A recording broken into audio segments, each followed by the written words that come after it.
All right, today we go for the Huawei Ascend D1 Quad XL. As the name says, it's a quad-core processor with 1.4 gigahertz.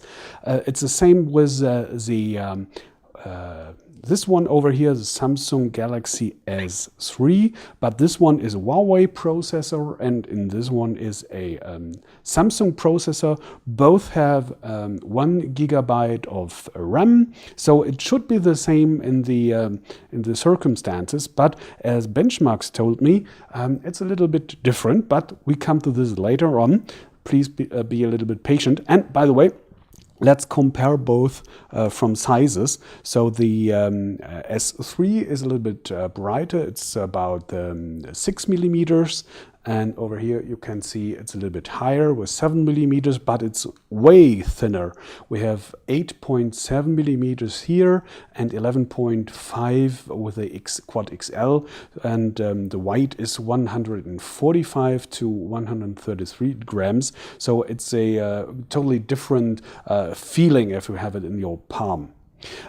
Display is IPS, so you have a really good viewing angle, especially if you're outside. Now we have these reflections over here, but that's kind of realistic. If you have luck those days to see the sun, you will have the same. So it's reflecting as all smartphone displays do, but at least you can see quite great.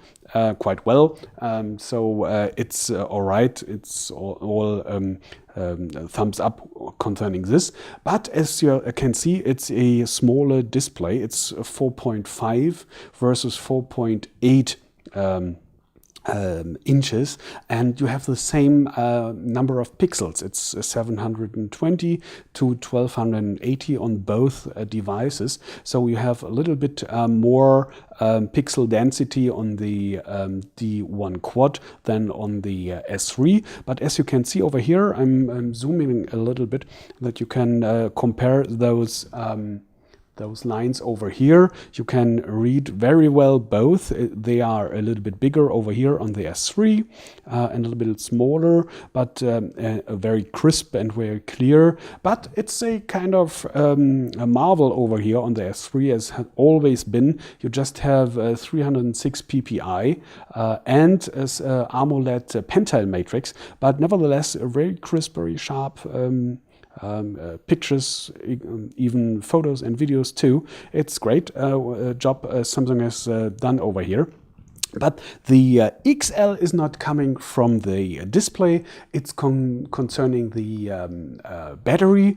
And this one over here, you can go like this, put this off, and ta-da, here we go. As you can see, it's not removable. Maybe you can remove it over here, but not, let's say, on the go, just changing the battery while this one is empty. But I guess you don't have to do so, because you have 2,600 milliampere hours. So it's way more than the 2,100 milliampere hours of the S3, and like it's normal. So it might be that you come over the day just with one charge of this battery. So we have to test this out. And by the way, this one over here, this is a slot for the SIM card, normal size, and this one for the micro SD with up to 32 gigabyte. Internal memory is 8 gigabyte. That might be some 6 gigabyte at the end, after all Android and apps and whatever you have to find on this device. So let's say you can go with about 6 gigabyte over here. And as you might know, on the S3 we have 16, 32 and 65 gigabyte internal plus 65 gigabyte via SD. So it's way more memory over here. But we are talking about totally different prices. Like in Germany, we have 449 for this one and 699 euro. Price for the Galaxy S3 for the little one was 16 gigabyte. That's not street prices. That's the price the manufacturer has set, but as you might know, these are not very realistic. Let's say we will be about 400 with this one and 500 with the S3 roundabout, but it's definitely less expensive, this one over here. And as you can see, we have Android 4, to say 4.0.4. A little bit tricky for me, I'm sorry for that. As you can see over here, we have the widgets and the apps separately, and you can, oh, yeah, this one is nice. Yeah. Okay, it's very fluently, totally great, and you can expect it from a quad-core processor. But let's go back to the benchmarks I told you. So to compare those, I've made about 10 benchmarks like Geekbench and Linpack and Quadrant and Antutu and Persmark and whatever. And especially the SunSpider was surprising for me. And the other ones, the S3 is a little bit on the upper side, about 10% about this one, and on the others maybe less, like let's say Geekbench.